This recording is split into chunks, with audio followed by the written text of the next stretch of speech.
Alright, hello boys and girls, moms and dads. Welcome to HeroesMart School Academy. This is 5th grade English, week number 23 and day number 2. Today is going to be about grammar. We're going to be talking about the rules of English today, and specifically we're going to be talking about something called conditionals. Have you heard of that before? Well, I bet you have, because you may have used them in sentences before. But you may not necessarily have called them conditionals, but they are there in English. What are conditionals? Well, conditionals are also known as if clauses. If clauses. So have you ever used the word if before in your sentences?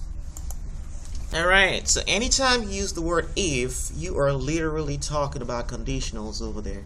We use them to talk about something that depends on another thing.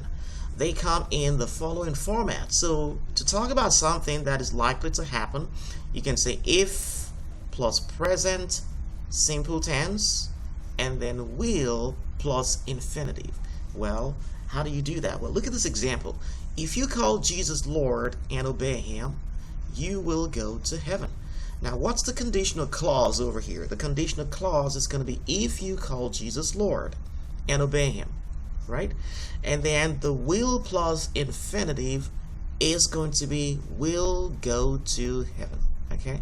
And now this conditional clause over here, you can see it's not going to be complete without the will plus infinitive.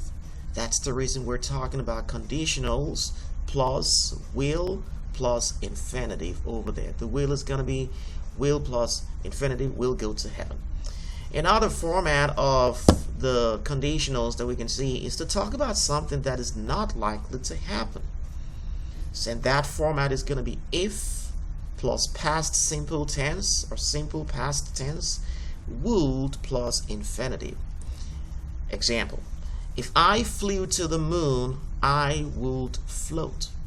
Well, the conditional clause is if I flew to the moon. The would plus infinitive will be would float. Well, that's not really likely to happen because I can't get to the moon by flying up there.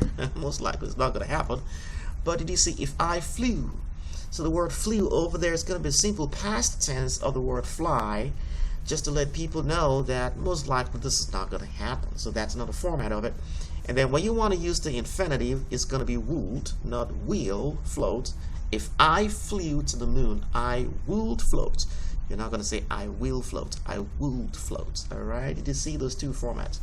Format number 3, to talk about something that is absolutely impossible.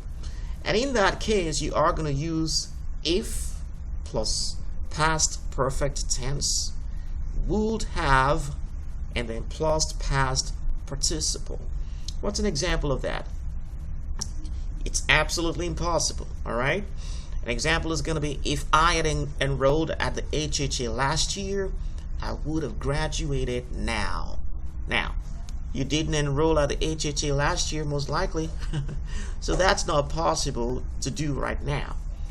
And then to show that it's not possible, you're going to use the past participle, I would have graduated now. Okay, so conditional clause is if I had enrolled. You see, past perfect tense. If I had enrolled, would have plus past participle, would have graduated. All right. So those are the 3 formats that we normally use often in English language as conditionals. So what you're going to do for me right now is try to create sentences based on this, the first format, the second format, and the third format, sentences by yourself. You're welcome to use this space on page number 134, or maybe in your notebook to document your answers over there. All right, will you do that for me? Moms and dads, please go ahead and help the child to do that as well. All right, that's what I got for you today, boys and girls. Remember, God cares about you, and so do we. Bye-bye. I'll be your hero's buddy, and as you study with HeroesMart. I will be your friend, so don't you worry.